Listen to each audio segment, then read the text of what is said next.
시청자 여러분, 믿기 힘든 소식입니다. 대영제국의 마지막 자존심이라 불리는 왕립지리학회의 수석 원로이자 콧대 높기로 유명한 아서 펜드래건 백작이 대한민국 강원도의 한 시골 파출소에서 통곡하는 모습이 포착돼 전 세계가 충격에 빠졌습니다.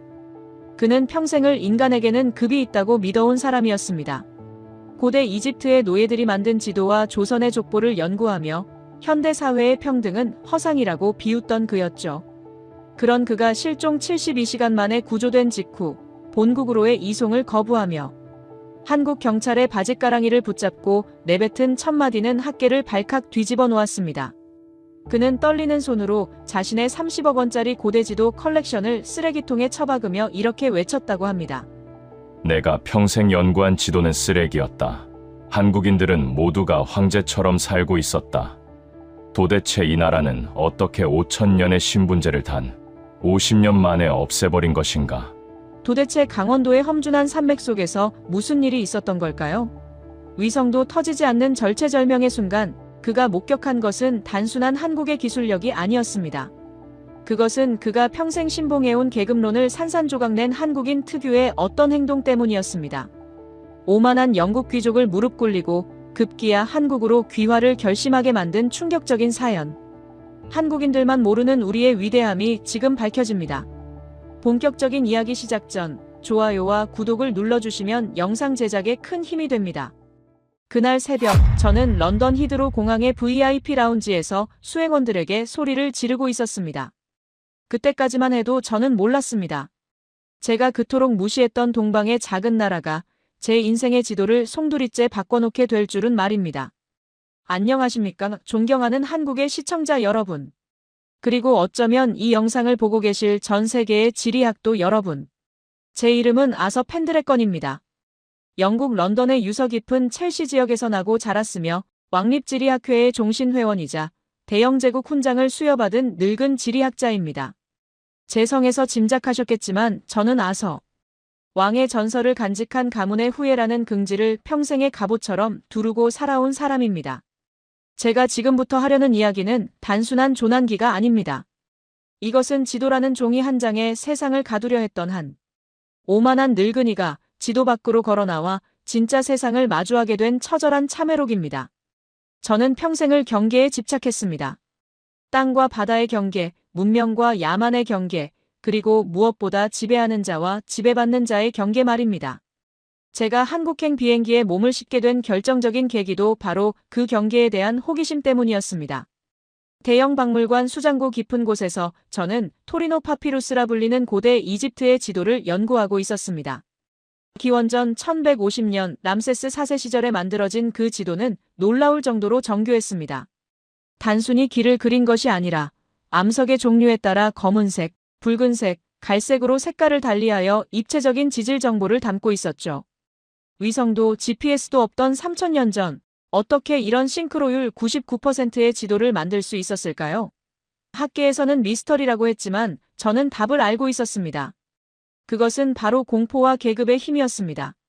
수천 명의 노예를 채찍으로 다스리며 파라오의 명령 한마디에 목숨을 걸고 험준한 사막을 기어올랐던 그 철저한 위계 질서. 저는 그것이 인류 문명을 발전시킨 원동력이라고 믿었습니다. 현대의 평등주의, 민주주의, 그런 나약한 사상으로는 피라미드는커녕 제대로 된 성벽 하나 쌓지 못해. 이것이 제 지론이었습니다. 저는 한국이라는 나라에 대해서도 비슷한 편견을 가지고 있었습니다. 500년이나 지속된 조선 왕조, 철저한 양반과 상놈의 구분, 족보에 목숨을 거는 유교 문화. 저는 한국이 비록 현대화되었다고는 하나 그 내면에는 여전히 강력한 신분의 지도가 그려져 있을 것이라 확신했습니다.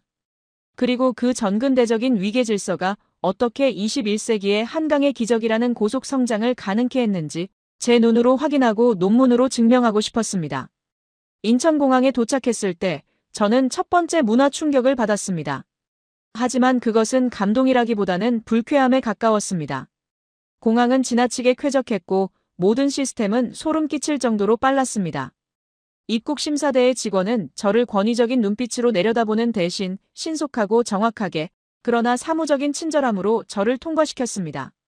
짐을 찾는 곳에서는 로봇 청소기가 돌아다니고 있었고 제복을 입은 청소 노동자들은 영국의 하인들처럼 주눅든 모습이 아니라 마치 그 구역의 사령관처럼 당당하게 허리를 펴고 일하고 있었습니다. 마중 나온 가이드 김 씨를 만났을 때 저는 참지 못하고 비꼬듯 말했습니다. 미스터 김, 이 나라는 참 이상하군요. 공항에서 일하는 사람들이나 택시 기사나 하나같이 표정이 너무 당당해. 마치 자신들이 귀족이라도 되는 것처럼 말이요. 영국의 노동자 계급은 자신의 위치를 아는데 여기는 위아래가 없는 것 같군요. 김 씨는 짐을 트렁크에 실으며 껄껄 웃더군요. 교수님, 한국 속담에 그런 말이 있습니다. 남의 집 머슴을 살아도 대감집 머슴을 살라고요. 하지만 지금은 다 옛말이죠. 한국 사람들은요, 마음속에 다들 족보 하나씩은 품고 삽니다. 옛날엔 노비였을지 몰라도 지금은 전 국민이 스스로를 양반이라고 생각해요. 내 자존심은 내가 지킨다. 이게 한국인의 특징이죠. 전 국민이 양반이라. 저는 콧방귀를 뀌었습니다. 모두가 귀족이라면 그 사회는 필연적으로 무너질 수밖에 없습니다. 질서를 잡을 권위가 사라지니까요. 저는 한국의 이 가짜 평등이 얼마나 허상인지 곧 드러날 것이라 생각했습니다. 우리의 목적지는 강원도의 험준한 산악지대였습니다.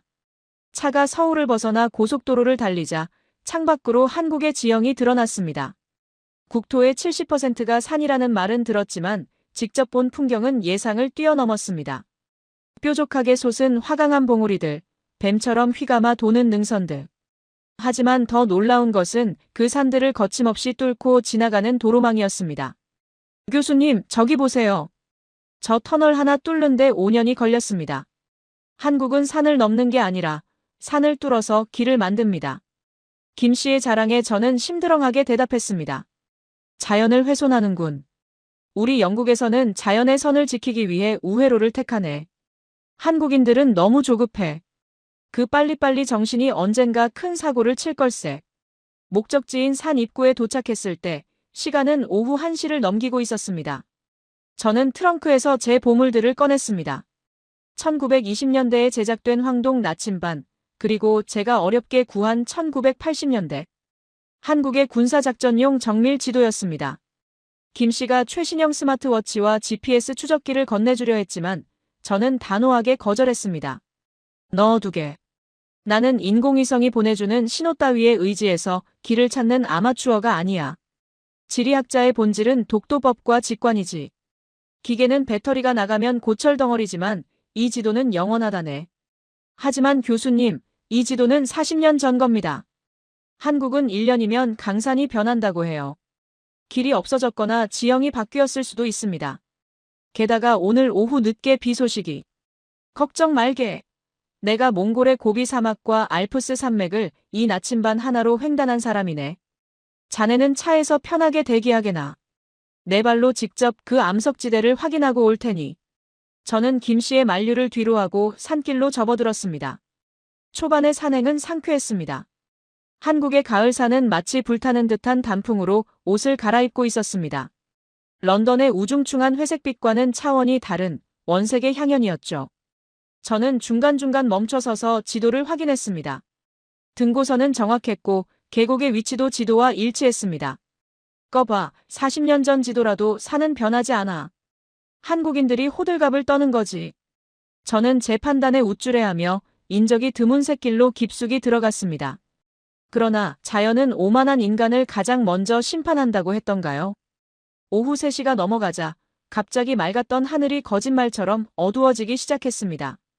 산의 날씨는 여자의 마음보다 변덕스럽다는 말을 실감하기도 전에 후두둑 굵은 빗방울이 떨어지기 시작했습니다. 단순한 비가 아니었습니다. 한치 앞을 볼 수 없는 폭우와 함께 짙은 안개가 순식간에 산허리를 감싸 안았습니다. 이런 빌어먹을. 저는 급히 나무 밑으로 피하며 지도를 펼쳤습니다.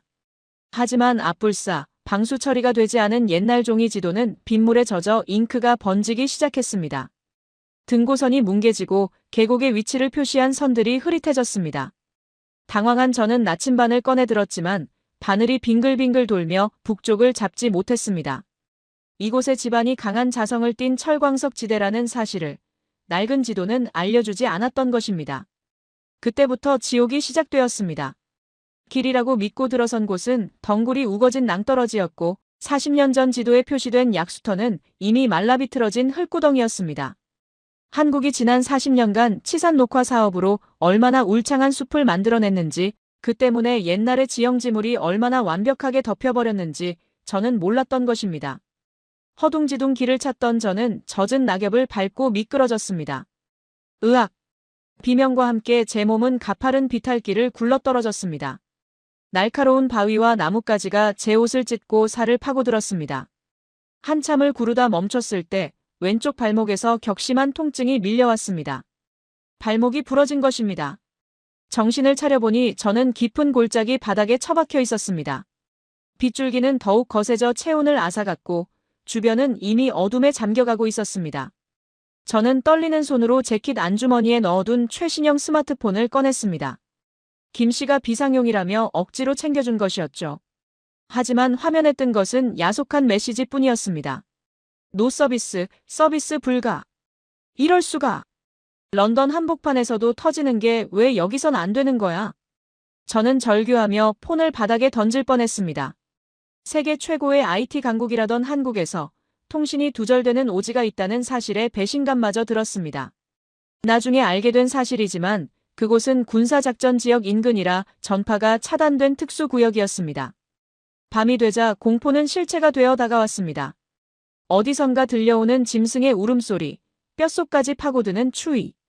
3000년 전 노예들이 만들었다던 그 위대한 지도도, 제 가문의 명예도, 대영 제국 훈장도 부러진 다리와 추위 앞에서는 아무런 소용이 없었습니다. 저는 그제야 인정해야 했습니다. 나는 위대한 학자가 아니라 그저 자연 앞에 벌거벗겨진 늙고 나약한 짐승일 뿐이라는 것을요. 여기서 죽는구나. 아무도 모르는 이 동방의 산골짜기에서. 눈물이 흘러 빗물과 섞였습니다.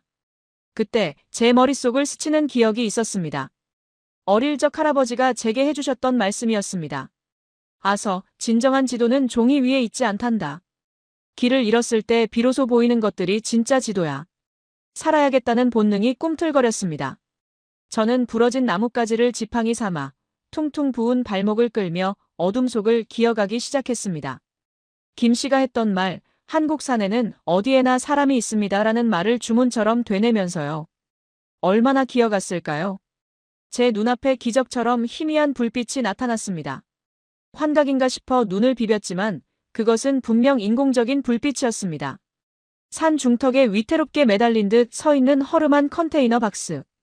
그곳에서 흘러나오는 노란 불빛은 런던의 그 어떤 화려한 조명보다도 따뜻하고 성스러워 보였습니다. 저는 있는 힘을 다해 컨테이너 문을 두드렸습니다. 아니, 긁어댔다는 표현이 맞을 겁니다. 헬프. 플리즈. 살려주시오. 끼익 소리와 함께 낡은 철문이 열렸습니다. 그 안에서 나온 사람은 제가 평생 교류해온 학자나 귀족들과는 정반대의 모습이었습니다. 낡아빠진 등산 조끼, 흙이 잔뜩 묻은 장화, 그리고 깊게 패인 주름. 하지만 그의 눈빛만은 형형하게 빛나고 있었습니다. 그 노인은 빗속에 쓰러진 저를 보고 놀라거나 당황하는 기색 없이 마치 기다렸다는 듯 혀를 찼습니다. 쯧쯧, 비 오는 날 산신령이 심술을 부렸나 보네. 꼴을 보니 아주 제대로 굴렀구먼. 그는 저를 번쩍 들어 올려 방 안으로 옮겼습니다. 칠수는 넘어 보이는 노인의 어디서 그런 괴력이 나오는지 믿을 수 없었습니다. 따뜻한 아랫목에 저를 눕힌 그는 말없이 젖은 옷을 벗기고 수건을 던져주었습니다. 그리고 가스버너 위에 양은 냄비 하나를 올리더군요. 이것이 저와 그분의 첫 만남이었습니다. 저는 이때까지만 해도 몰랐습니다. 이 산속의 촌로가 고대 이집트의 현자보다 더 깊은 지혜로 제 인생의 지도를 다시 그리게 될 줄은 말입니다. 그리고 그 좁은 컨테이너 박스 안에서 저는 전 세계 지리학계를 뒤집어 놓을 충격적인 장면을 목격하게 됩니다. 컨테이너 박스의 얇은 양철 지붕을 때리는 빗소리는 마치 기관총 사격처럼 요란했습니다. 밖은 모든 것을 집어삼킬 듯한 폭풍우가 몰아치고 있었지만 이 3평 남짓한 낡은 철제 상자 안은 기이할 정도로 평온했습니다. 그리고 저는 그곳에서 태어나 처음 겪는 기적 같은 열기를 경험하고 있었습니다. 제가 쓰러지듯 누운 바닥은 단순한 난방장치가 아니었습니다. 영국의 라디에이터나 벽난로가 공기만을 건조하게 데우는 것과는 차원이 달랐습니다. 장판 밑에서 올라오는 묵직하고 은근한 열기는 비에 젖어 뻣뻣하게 굳어버린 제 등 근육을 파고들었고 얼음장처럼 차가워진 혈관을 다시 뛰게 만들었습니다. 그것은 마치 거대한 어머니의 손길이 제 전신을 주무르는 듯한 감각이었습니다. 훗날 알게 되었지만 이것이 바로 한국인들이 5천년간 지켜온 온돌이라는 과학이자 문화였습니다. 런던의 킹사이즈 침대에서도 느껴본 적 없는 안락함이 강원도 산골의 딱딱한 바닥에서 느껴진다는 사실에 저는 혼란스러웠습니다. 에구, 쯧쯧. 나이도 먹을 만큼 먹은 양반이 대체 무슨 배짱으로 이 날씨에 산을 탄 거요? 저승사자랑 하이파이브라도 하고 싶어서 환장한 게 아니라면 설명이 안 되는구만. 젖은 제 옷을 빨랫줄에 널며 노인은 쉴 새 없이 투덜거렸습니다. 제가 한국어를 완벽히 알아듣지는 못했지만 그 어조에 담긴 뉘앙스는 통역 없이도 알 수 있었습니다. 그것은 명백한 꾸지람이었습니다. 감히 대영 제국의 백작이자 왕실로부터 훈장까지 받은 저 아서 펜드래건에게 초면인 시골 노인이 훈계를 하다니요. 런던의 사교계였다면 당장 수행원을 불러 내쫓았을 무례함이었습니다. 하지만 이상하게도 기분이 나쁘지 않았습니다. 오히려 그 걸걸한 목소리가 빗소리에 묻혀 사라질 뻔했던 제 존재를 다시 세상과 연결해주는 밧줄처럼 느껴졌기 때문입니다. 자, 이거라도 들어요. 죽기 싫으면. 노인이 제 앞에 퉁 하고 내려놓은 것은 찌그러진 양은 냄비였습니다. 손잡이는 검게 그을려 있었고 바닥은 세월의 흔적으로 울퉁불퉁했습니다. 하지만 뚜껑을 여는 순간 그 볼품없는 냄비는 세상 그 어떤 은식기보다 빛나는 성배가 되었습니다. 후! 하얀 김과 함께 피어오른 강렬하고 매콤한 향기. 붉은 국물 속에서 꼬불꼬불한 면발이 춤을 추고 있는 바로 그 라면이었습니다. 평소에 저였다면 가공식품 따위는 입에 대지도 않았을 겁니다. 제 식탁은 언제나 유기농 채소와 숙성된 스테이크, 그리고 빈티지 와인으로 채워져 있었으니까요. 하지만 48시간 가까이 굶주리고 생사의 기로를 넘나든 제게 그 냄비 속의 붉은 액체는 생명수 그 자체였습니다. 저는 체면이고 뭐고 다 집어던졌습니다. 덜덜 떨리는 손으로 젓가락을 집어 면발을 입에 밀어 넣었습니다. 후루룩. 뜨거운 면발이 입안을 가득 채우자 짭짤하고 매운맛이 미뢰 하나하나를 폭격하듯 자극했습니다. 혀끝이 얼얼했지만 멈출 수 없었습니다. 뜨거운 국물을 들이켜자 식도를 타고 내려가는 열기가 위장에 닿는 순간 온몸의 세포가 비명을 지르며 깨어나는 것 같았습니다. 제가 땀을 뻘뻘 흘리며 허겁지겁 먹는 모습을 보던 노인은 피식 웃으며 반찬통 뚜껑을 열었습니다. 천천히 먹어, 이 양반아. 누가 안 뺏어 먹으니까. 옛다, 이거랑 같이 먹어야 진짜지. 그가 제 라면 위에 척 얹어준 것은 붉게 익은 김치 한 조각이었습니다.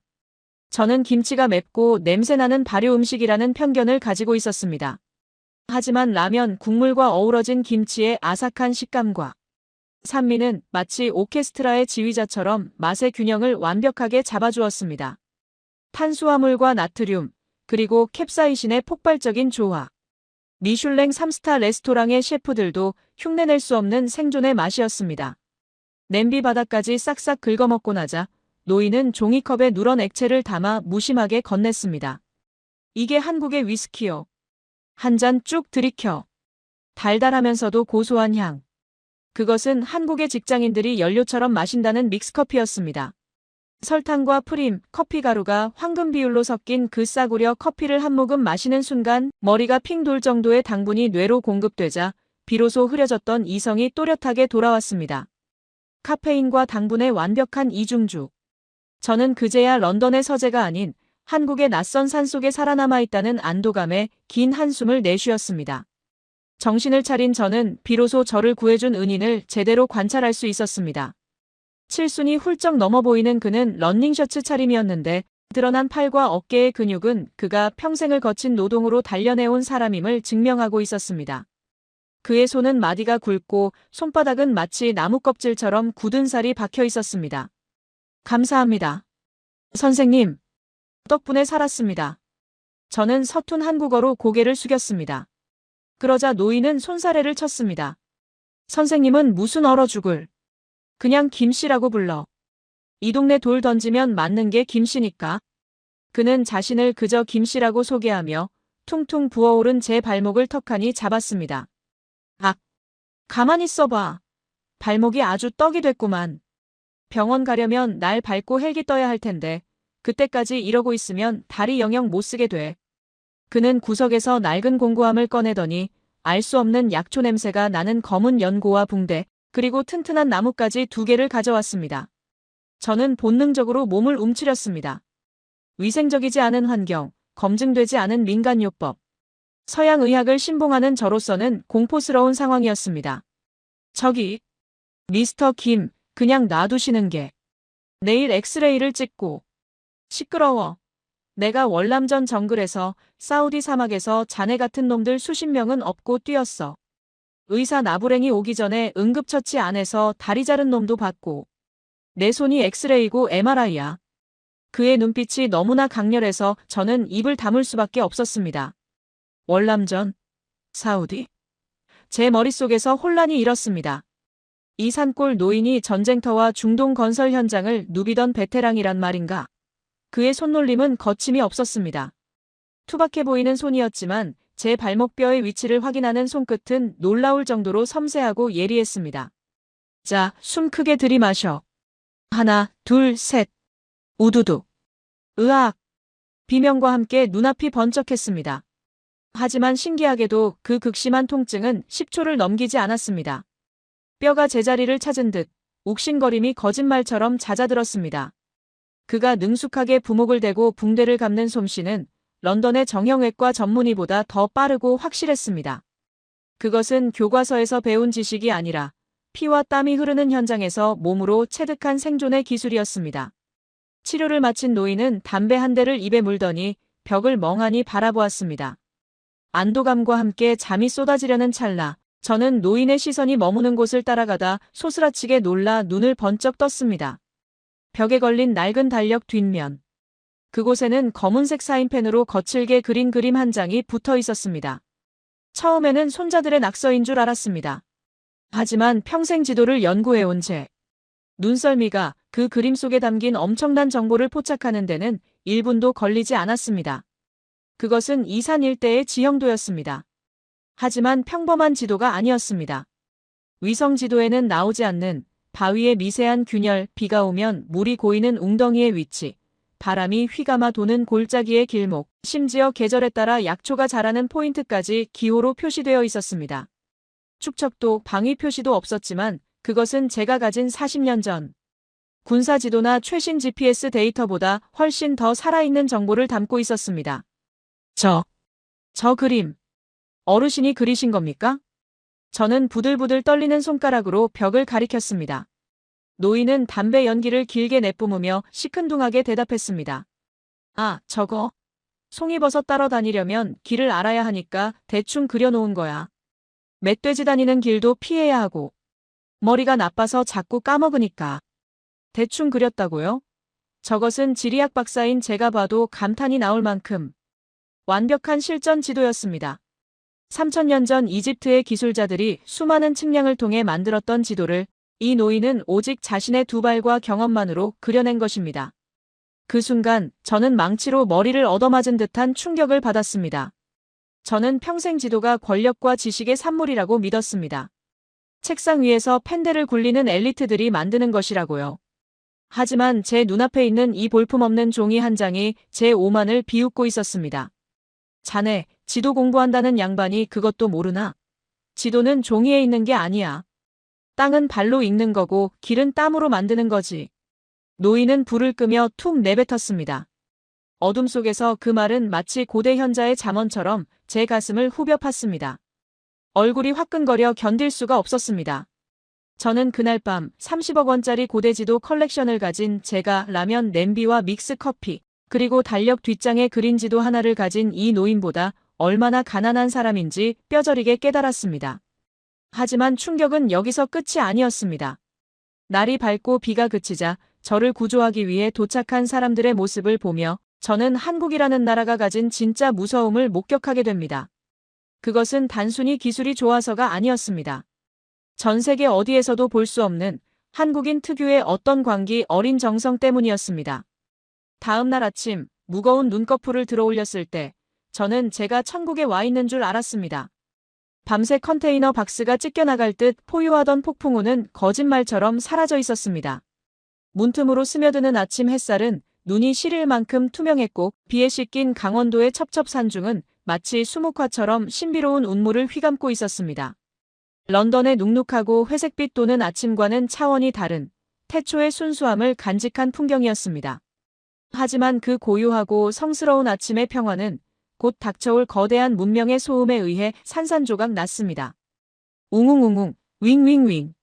처음에는 거대한 말벌떼가 습격해오는 줄 알았습니다. 하지만 그 소리는 곤충의 날갯짓이라기엔 너무나 규칙적이고 기계적인 고주파음이었습니다. 마당에서 맨손 체조를 하고 있던 김씨가 하늘을 올려다보며 혀를 찼습니다. 거참, 119 양반들. 기어코 아침밥 먹을 시간도 안 주고 들이닥치는구만. 하여간 한국 사람들 성질 급한 건 알아줘야 해. 제가 김씨의 부축을 받아 절뚝거리며 밖으로 나갔을 때 저는 제 두 눈을 의심했습니다. 저 멀리 상공에서 검은 물체 하나가 독수리가 먹잇감을 낚아채듯 빠른 속도로 하강하더니 정확히 우리 머리 위 30m 지점에서 정지 비행을 시작했습니다. 그것은 장난감 드론이 아니었습니다. 군사작전이나 재난 영화에서나 보던 고성능 열화상 카메라와 스피커를 장착한 최첨단 수색용 드론이었습니다. 드론의 하단부 카메라 렌즈가 마치 살아있는 눈동자처럼 저를 응시하며 움직였습니다. 칭! 곧이어 드론에 장착된 스피커에서 기계음이 아닌 또렷하고 침착한 사람의 목소리가 울려 퍼졌습니다. 놀랍게도 그것은 매우 유창한 영국식 영어였습니다. 미스터 펜드래곤, This is 119 Rescue Team. Please stay where you are. We've secured your location. 펜드래건 씨, 여기는 119 구조대입니다. 그 자리에 계십시오. 위치를 확보했습니다. 오 마이 갓. 저 기계가 내 이름을 알고 있어. 저는 입을 다물 수 없었습니다. 영국이었다면 어땠을까요? 실종 신고가 접수되고 관할 경찰서가 서류를 검토하고 수색대를 편성하여 예산을 승인받는 데만 꼬박 하루가 걸렸을 겁니다. 그런데 이 깊은 산골 오지에서 신고한 지 불과 두어 시간 만에 핀포인트로 내 위치를 특정하고 드론을 먼저 띄우다니요. 이것은 행정이 아니라 전쟁에 가까운 속도였습니다. 잠시 후 산 아래쪽 수풀이 격렬하게 흔들리더니 주황색 유니폼을 입은 한 무리의 사람들이 나타났습니다. 그들은 등산로도 없는 험한 바위지대를 마치 평지를 걷는 것처럼 가볍게 뛰어 올라오고 있었습니다. 온몸이 땀으로 흠뻑 젖어 있었지만 그들의 얼굴에는 지친 기색보다는 반드시 살려내겠다는 결연한 의지가 서려 있었습니다. 가장 먼저 도착한 구조대 팀장은 숨을 헐떡이면서도 저를 보자마자 깍듯이 거수경례를 붙였습니다. 안녕하십니까? 강원 소방산악구조대입니다. 다친 곳은 발목뿐입니까? 호흡은 괜찮으십니까? 그의 태도는 마치 국왕폐하를 아련하는 근위병처럼 정중했고 동시에 최전방의 지휘관처럼 듬직했습니다. 그들은 순식간에 제 혈압과 맥박을 체크하고 김씨가 나무로 만들어준 부목을 확인했습니다. 응급처치가 완벽하네요.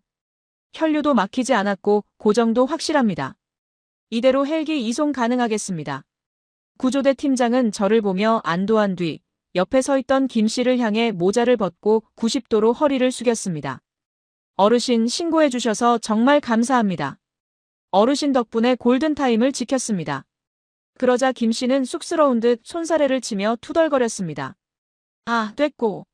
시끄러우니까 이 양반 빨리 좀 데려가. 밤새 코를 얼마나 골던지 내가 잠을 못 잤어. 그리고 밥값은 안 받을 테니까 가서 치료나 잘 해줘요. 투박한 농담 속에 담긴 진한 애정.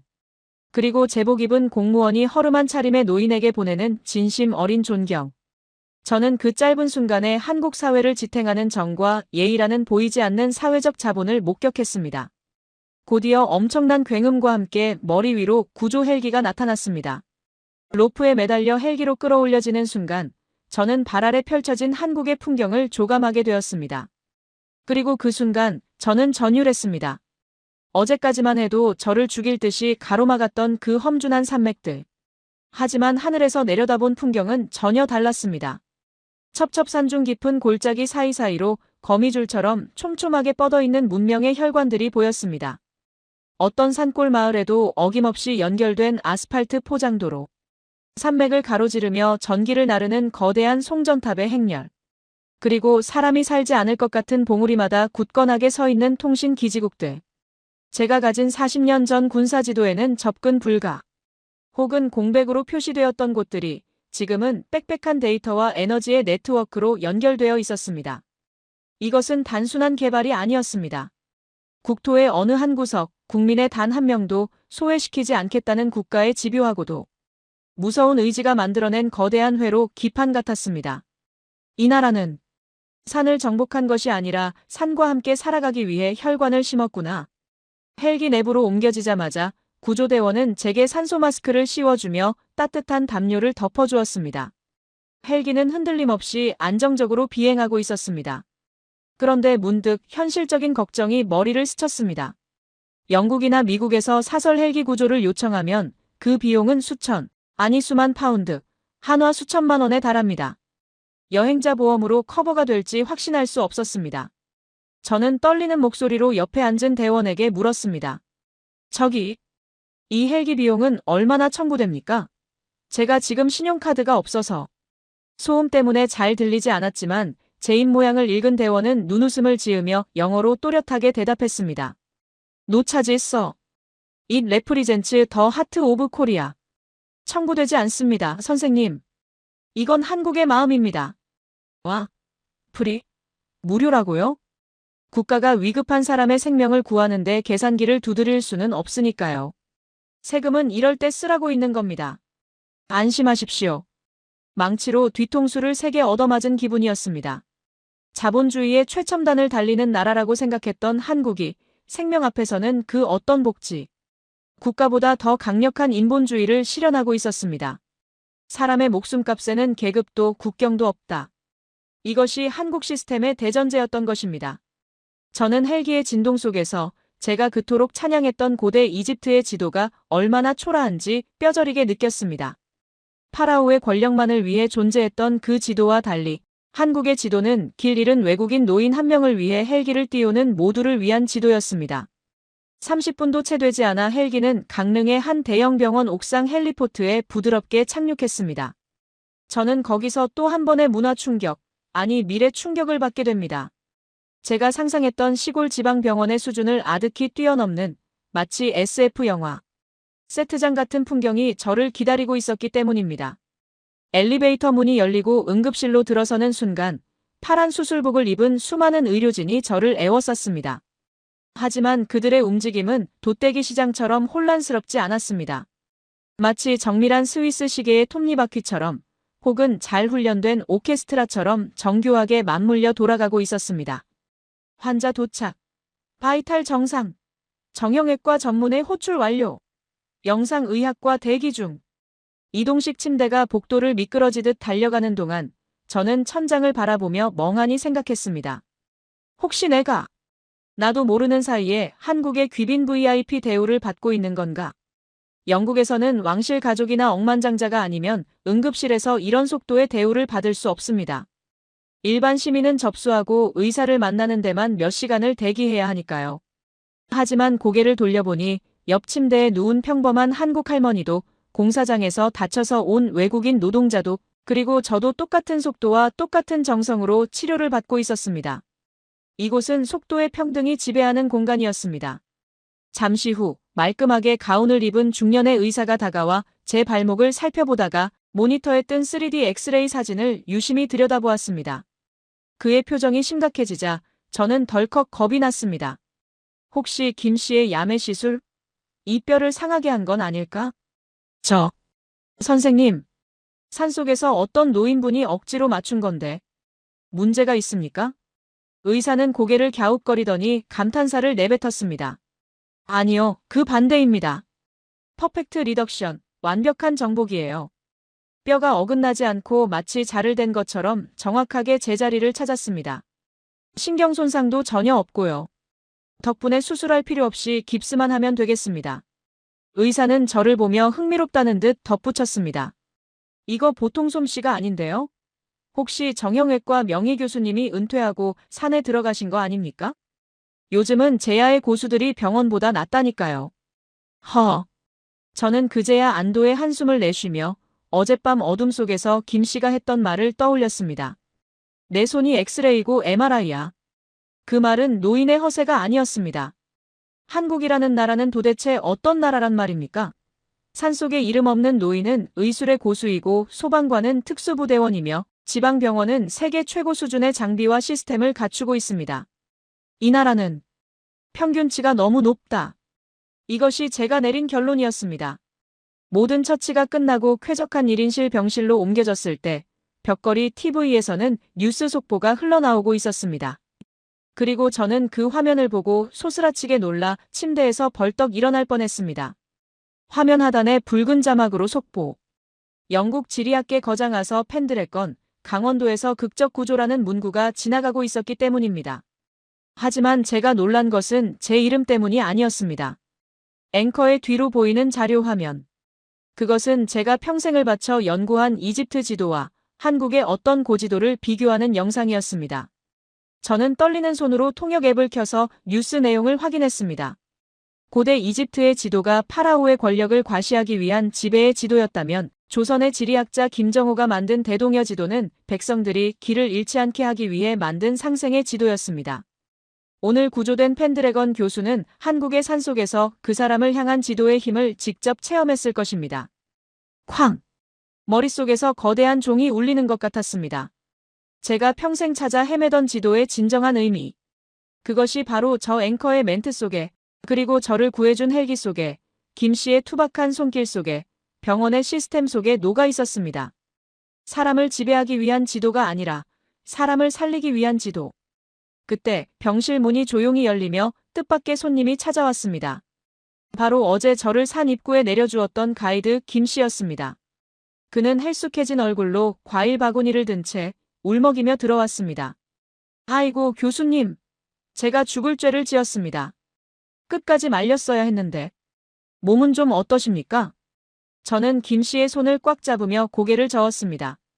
제 눈에는 뜨거운 눈물이 고여 있었습니다. 아니요, 미스터 김. 사과하지 마시오. 당신은 나에게 최고의 가이드를 해주었소. 나는 어제와 오늘 한국이라는 거대한 박물관에서 전 세계 어디에도 없는 가장 귀중한 보물을 발견했으니까. 저는 침대에 기대어 노트북을 켜달라고 요청했습니다. 그리고 왕립지리학회 본부에 보낼 긴급 이메일을 작성하기 시작했습니다.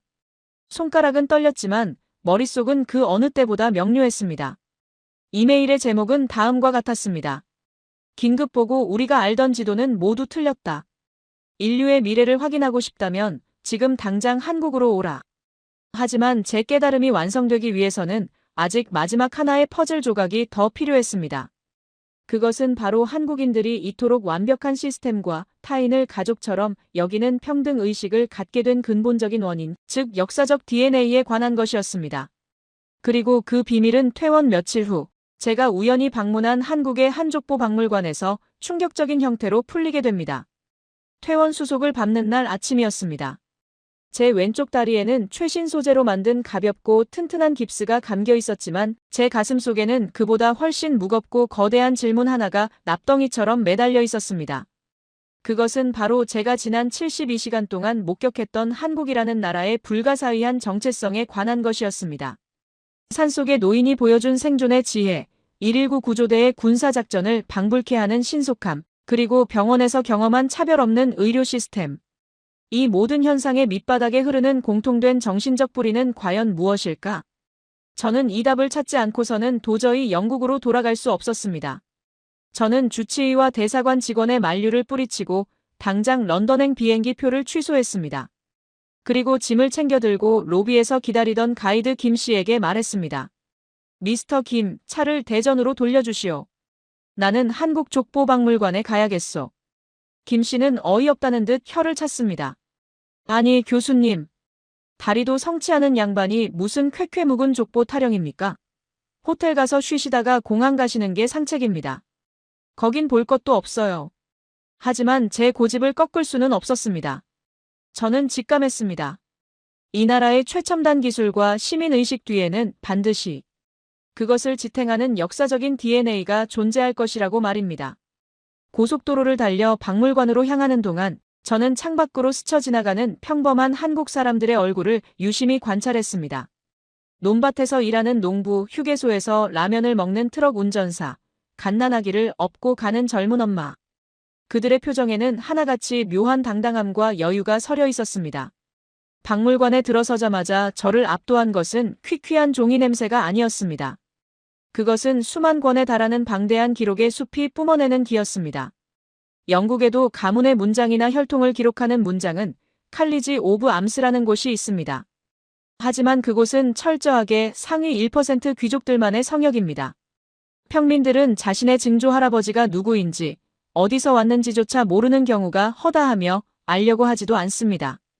그것이 그들의 정해진 운명이라고 믿으니까요. 그런데 이곳은 달랐습니다. 전시실을 천천히 둘러보던 저는 충격을 금치 못했습니다. 김씨, 이씨, 박씨, 최씨. 수백 개에 달하는 성씨를 가진 가문들이 저마다 수백 년, 길게는 1000년이 넘는 기록을 보유하고 있었습니다. 왕족만이 아닙니다. 이 나라에서는 거의 모든 국민이 자신의 뿌리를 500년 이상 거슬러 올라갈 수 있다는 사실이 믿기지 않았습니다. 저는 떨리는 목소리로 옆에 선 김 씨에게 물었습니다. 미스터 김, 학자로서 묻고 싶소. 솔직히 말해보시오. 조선시대, 그러니까 근대화 이전의 한국의 역사에서 진짜 귀족, 양반은 전체 인구의 몇 퍼센트나 되었소? 5%? 아니면 10%? 김 씨는 곰곰이 생각하더니 특유의 사람 좋은 미소를 지으며 대답했습니다. 글쎄요. 조선 초기나 중기까지만 해도 10% 남짓이었을 겁니다. 하지만 교수님, 지금은 다릅니다. 지금 대한민국 사람은 100%가 양반입니다. 100%라니? 그게 무슨 말도 안 되는 소리요? 저는 코웃음을 쳤습니다. 모두가 귀족이라면 그건 아무도 귀족이 아니라는 뜻과 같지 않소? 계급이란 상대적인 것이니까. 지배하는 자가 있으면 지배받는 자가 있어야 그게 계급 사회지. 제 반문에 김 씨는 저를 데리고 전시실 구석에 있는 낡고 빛바랜 문서 앞으로 갔습니다. 그것은 조선 후기에 돈을 주고 신분을 샀던 공명첩과 위조된 족보들이 전시된 곳이었습니다. 서양의 역사적 관점에서 보면 이것은 매관매직이자 신분 질서의 붕괴, 그리고 사기가 판을 치는 타락한 시대의 증거입니다. 하지만 김 씨의 해석은 저의 뒤통수를 강하게 후려쳤습니다. 교수님, 서양 학자들은 이걸 보고 조선이 망할 징조였다고 분석하더군요. 사기극이라고요. 하지만 우리한테는 다릅니다. 이것이 바로 피 한 방울 흘리지 않고 이룩한 신분혁명입니다. 신분혁명이라고요? 네. 보십시오. 노비였던 사람이 돈을 모아 족보를 샀습니다. 왜 샀을까요? 단순히 떵떵거리고 싶어서가 아닙니다. 내 자식에게는 이 천한 신분을 물려주지 않겠다. 내 자식은 사람 대접받게 하겠다는 눈물겨운 부성애였습니다. 더 놀라운 건 그 다음입니다. 족보를 산 가짜 양반들이 어떻게 행동했는지 아십니까? 그들은 양반 흉내를 내기 위해 자식들에게 글을 가르치고 예법을 배우게 하고 마을에 기부를 하고 도덕을 지키려 노력했습니다. 김 씨의 목소리에 힘이 들어갔습니다. 가짜면 어떻습니까?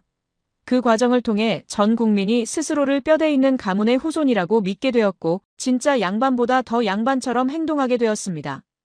우리는 프랑스처럼 왕의 목을 자르는 혁명 대신 모두가 왕처럼 귀해지는 길을 택한 겁니다. 그래서 지금 한국 사람들은 마음속에 다들 자존심 하나씩은 품고 사는 겁니다.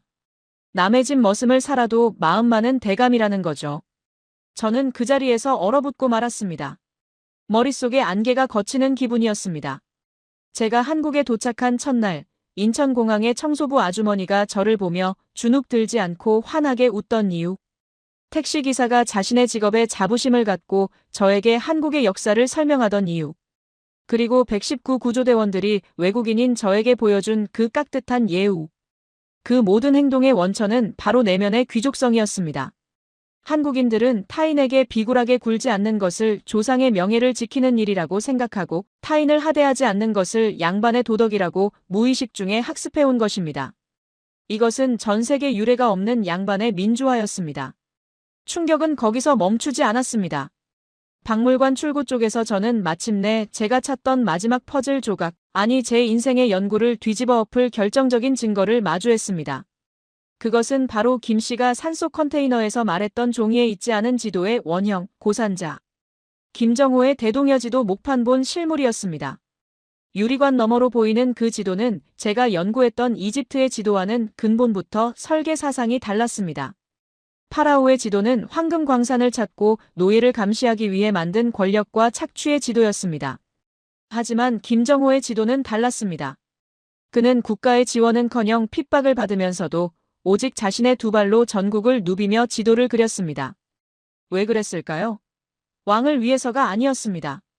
길을 잃고 헤매는 백성들을 위해서였습니다. 지도 옆에 적힌 설명문에는 김정호의 말이 이렇게 번역되어 있었습니다. 백성이 국토를 알아야 나라를 사랑할 수 있고 길을 알아야 삶을 개척할 수 있다. 그리고 저는 지도 위에 찍힌 수만 개의 작은 점들을 발견했습니다. 그것은 도로 위의 심리 약 4km마다 표시된 눈금이었습니다. 이게 대체 무엇입니까? 김 씨가 제 어깨를 툭 치며 말했습니다. 아, 그거요? 심리마다 찍은 눈금입니다. 산길이든 평지든 누가 걷더라도 거리를 가늠해서 쉬어갈 수 있게 배려한 거죠. 지도를 보는 사람이 힘들지 않게 얼마나 더 가야 마을이 나오는지 알 수 있게 만든 겁니다. 요즘 말로 치면 사용자 편의성 같은 거죠. 눈물이 핑 돌았습니다.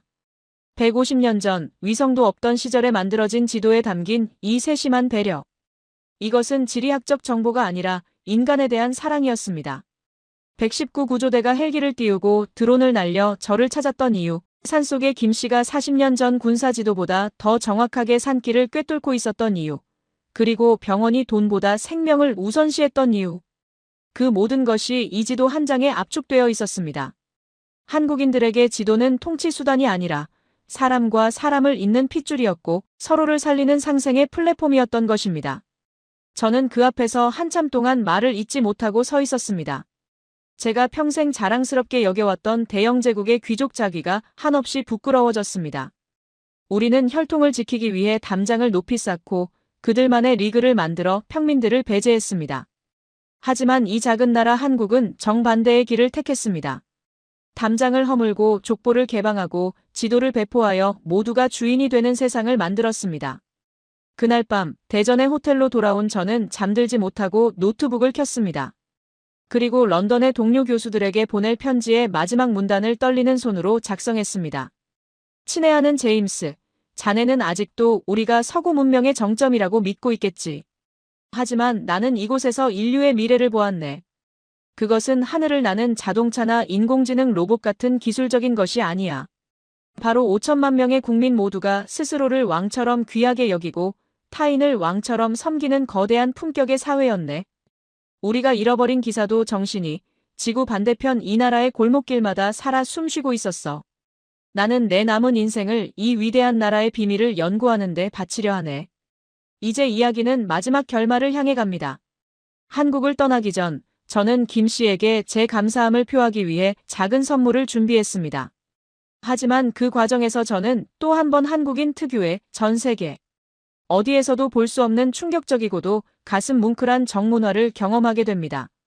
그리고 그것은 제가 한국 귀화를 진지하게 고민하게 만든 제 인생을 송두리째 바꾼 결정적인 사건이 되었습니다. 귀국을 하루 앞둔 마지막 날. 저녁, 저는 생명의 은인인 가이드 김 씨를 서울의 한 오래된 곰탕집으로 초대했습니다. 제 인생을 송두리째 바꿔놓은 이 영웅에게 어떻게든 감사의 마음을 표하고 싶었기 때문입니다. 저는 재킷 안주머니에 두툼한 흰 봉투 하나를 숨겨두고 있었습니다. 그 안에는 제가 영국 주거래 은행에 긴급 요청하여 송금받은 5만 파운드, 한국 돈으로 환산하면 약 8,500만 원이 넘는 고액 수표가 들어있었습니다. 제 목숨값에 비하면 턱없이 부족한 금액이었지만 평생을 철저한 자본주의 사회에서 살아온 저에게 성의를 표하는 가장 확실하고 예의 바른 방법은 결국 물질적인 보상뿐이라고 믿었기 때문입니다. 우리가 들어간 식당은 화려한 미슐랭 레스토랑이 아니었습니다.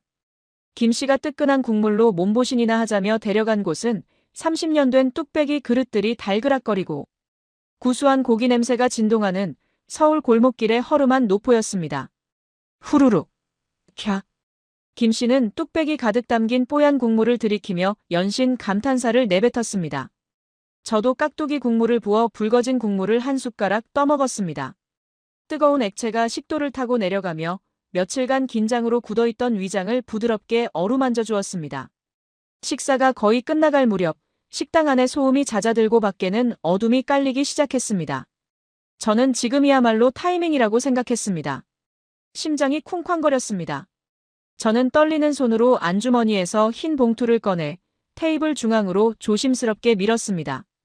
미스터 김, 잠시 제 이야기를 들어주십시오. 김 씨가 숟가락을 멈추고 저를 쳐다보았습니다. 이건 제 작은 성의입니다. 당신이 그날 밤 빗속을 뚫고 저를 찾아내지 않았다면, 그리고 그 따뜻한 라면을 끓여주지 않았다면 저는 지금쯤 저 차가운 강원도 골짜기에서 싸늘한 주검이 되어 있었을 겁니다. 제 목숨을 돈으로 환산할 수는 없겠지만 부디 거절하지 말고 받아주십시오. 당신의 노후에, 그리고 손주들의 학비에 조금이라도 보탬이 되었으면 합니다. 저는 김 씨가 당연히 기뻐할 것이라 예상했습니다. 산속 컨테이너에서 낡은 옷을 입고 지내던 그에게 8천만 원이라는 돈은 평생 만져보기 힘든 거금일 테니까요.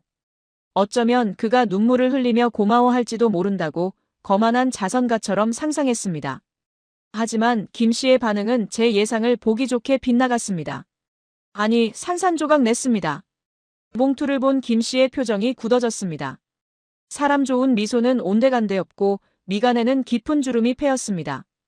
그는 봉투를 집어드는 대신 들고 있던 숟가락을 테이블 위에 탁 소리나게 내려놓았습니다.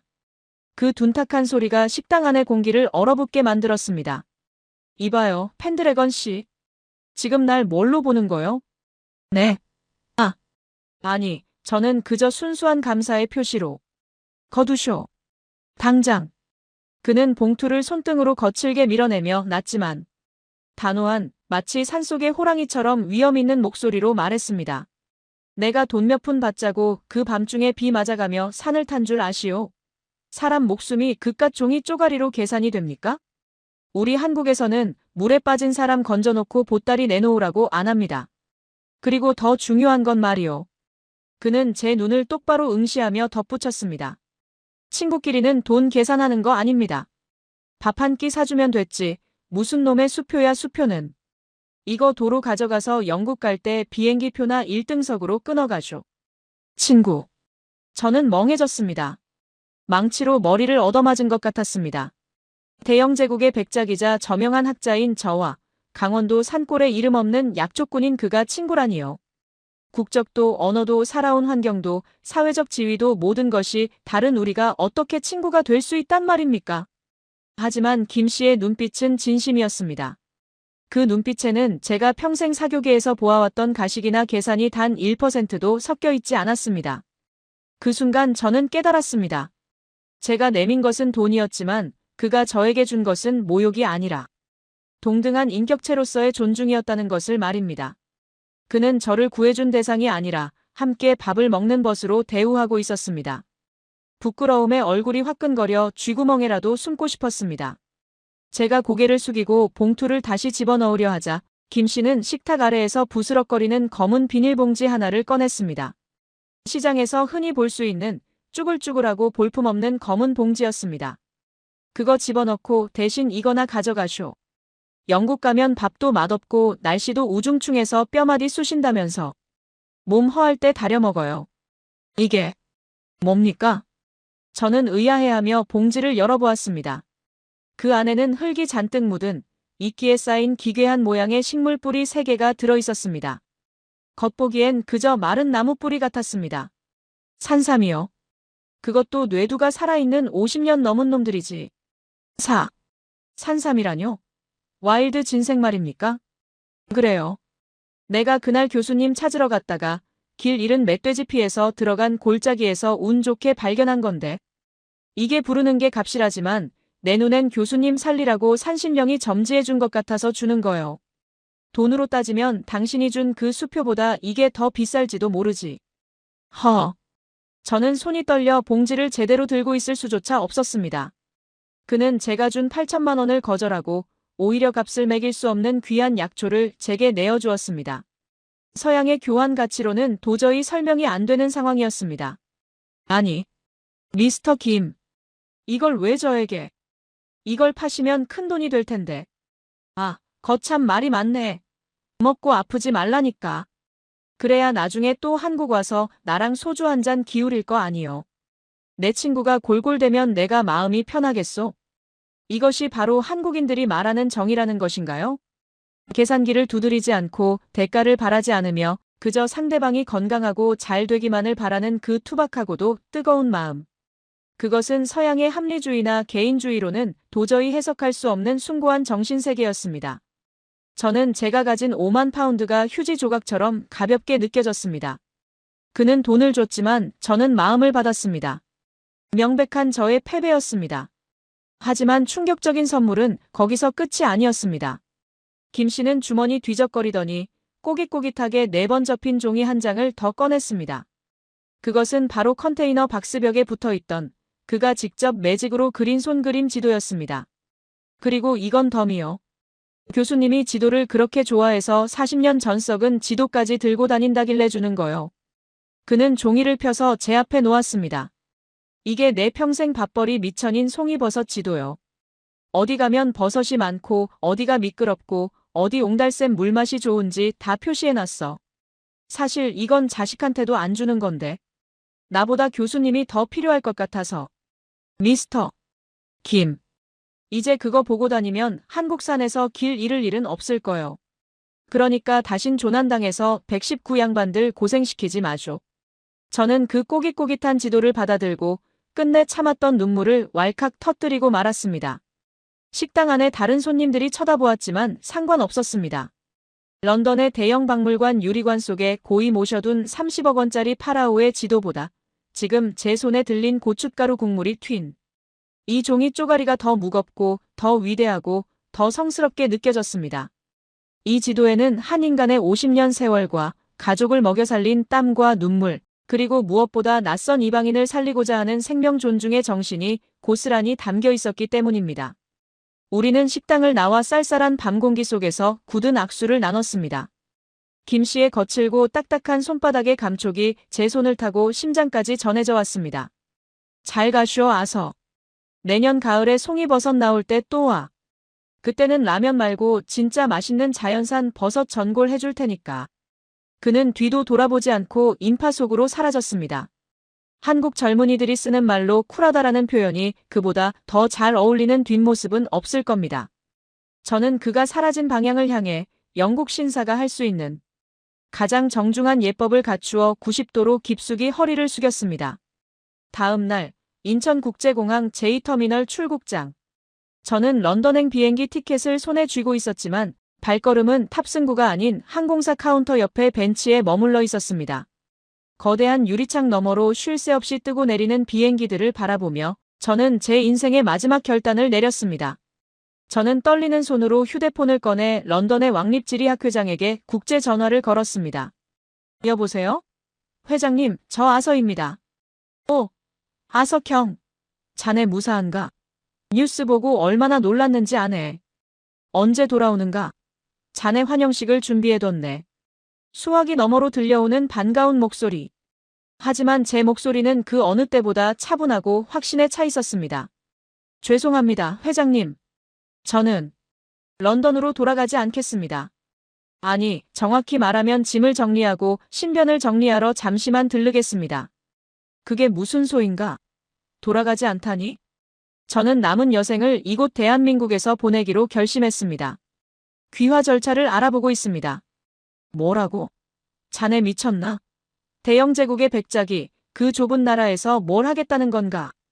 저는 김 씨가 준 산삼이 든 비닐봉지와 손그림 지도를 가슴에 꼭 껴안으며 대답했습니다. 회장님, 저는 이곳에서 배워야 할 것이 너무나 많습니다. 우리는 지도를 그릴 때 땅의 높낮이와 경계선만 그렸습니다. 하지만 한국인들은 지도 위에 사람의 마음을 그렸습니다. 인류가 자본주의의 차가운 경쟁 속에서 잃어버린 공동체 정신, 기술과 인간이 공존하는 법, 그리고 무엇보다 타인을 자신처럼 귀하게 여기는 품격이 이 나라에는 살아 숨쉬고 있습니다. 저는 잠시 숨을 고르고 마지막 한마디를 덧붙였습니다. 그것을 기록으로 남기는 것. 그것이 지리학자로서 그리고 한 인간으로서 제 마지막 소명입니다. 전화를 끊고 저는 다시 뒤를 돌아보았습니다. 공항을 오가는 수많은 한국 사람들. 그들은 여전히 세상에서 가장 바쁜 걸음으로 걷고 있고 표정은 무뚝뚝해 보이며 치열하게 살아가고 있습니다. 하지만 저는 이제 압니다. 저 무심한 표정 속에 얼마나 뜨거운 용광로 같은 정이 숨겨져 있는지. 그리고 저들 한 명 한 명이 모두 자신만의 족보를 가진 왕이자 타인을 위해 기꺼이 지도가 되어주는 길잡이들이라는 사실을 말입니다. 사랑하는 시청자 여러분. 저는 이제 오만한 영국인 아서 펜드래건이 아닌 한국을 짝사랑하는 한 명의 늙은이로서 감히 여러분께 말씀드립니다. 여러분은 여러분이 매일 발 딛고 사는 이 나라가 전 세계인들에게 얼마나 위대한 기적의 땅인지 혹시 잊고 계시지는 않습니까? 3000년 전 이집트인들은 왕의 권력을 위해 지도를 그렸고 19세기 영국인들은 식민지를 찾기 위해 지도를 그렸습니다. 하지만 여러분의 조상은 백성이 길을 잃지 않게 하기 위해 지도를 그렸고 여러분은 지금 그 지도를 마음에 품고 서로를 지켜주고 있습니다. 이것은 맹목적인 찬사나 국수주의가 아닙니다. 죽음의 문턱에서 돌아온 제3자의 눈으로 본 명백한 사실입니다.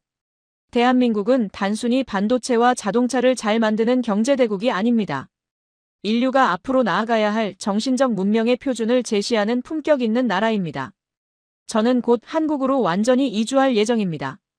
그리고 김씨 아저씨가 준 그 산삼을 다려먹고 건강을 회복해서 이번에는 40년 전 군사 지도가 아닌 최신형 한국 스마트폰과 김씨 아저씨의 보물지도를 들고 한국의 아름다운 산하를 두 발로 걸어볼 생각입니다. 21세기판 대동여 지도를 이번에는 사람의 이야기를 담아 그려보고 싶거든요. 제 긴 이야기는 여기까지입니다. 오만하고 편협했던 영국 귀족을 진짜 사람으로 만들어준 위대한 나라 대한민국, 그리고 저의 새로운 형제 김씨에게 이 모든 영광을 돌립니다. 지금까지 한국인보다 더 한국을 사랑하게 된 아서였습니다. 경청해주셔서 감사합니다. 길을 잃었다고 생각했던 순간 비로소 진짜 지도를 만났습니다. 그 지도의 이름은 바로 대한민국입니다. 네, 오늘 들려드린 아서 펜드래건 교수의 사연 어떠셨나요? 30억 원짜리 보물 지도보다 꼬깃꼬깃 접힌 김씨 아저씨의 비닐봉지 속 손그림 지도가 더 위대하다는 그의 마지막 고백. 저도 사연을 소개하는 내내 가슴 한구석이 묵직해지는 것을 느꼈습니다. 우리가 너무나 당연하게 누리고 있던 것들. 어디서나 터지는 통신, 돈보다 생명을 먼저 생각하는 119와 의료 시스템, 그리고 낯선 이에게 밥 한 끼, 약초 한 뿌리 내어주는 그 투박한 정. 우리에겐 그저 평범한 일상이지만 이방인의 눈에는 그것이 인류가 꿈꾸던 가장 이상적인 미래이자 기적으로 보였다는 사실이 오늘따라 새삼 가슴 벅찬 자부심으로 다가옵니다. 아서 교수의 말처럼 대한민국은 5천만 명의 국민 모두가 마음속에 고귀한 왕의 품격을 지닌 나라가 맞습니다. 지금 이 영상을 보고 계신 여러분, 한 분 한 분이 바로 누군가에게 길을 안내해주는 소중한 지도이시니까요. 저희 감동야화는 앞으로도 대한민국이라는 브랜드가 가진 진짜 가치, 그리고 여러분이 만들어가는 가슴 뜨거운 이야기를 끝까지 찾아내어 전해드리겠습니다. 오늘 이야기가 여러분의 마음에 작은 울림을 주었다면 구독과 좋아요, 그리고 알림 설정을 꼭 눌러주세요. 여러분이 남겨주시는 따뜻한 댓글 한 줄은 저희가 더 좋은 영상을 만드는데 정말 큰 힘이 됩니다. 아서 교수님의 한국 생활을 응원하는 댓글도 많이 남겨주시면 좋겠네요. 오늘 여러분 스스로가 대한민국이라는 위대한 유산의 주인공임을 잊지 않으셨으면 좋겠습니다. 지금까지 당신의 가슴을 울리는 이야기 감동야화였습니다. 편안한 하루 되십시오. 감사합니다.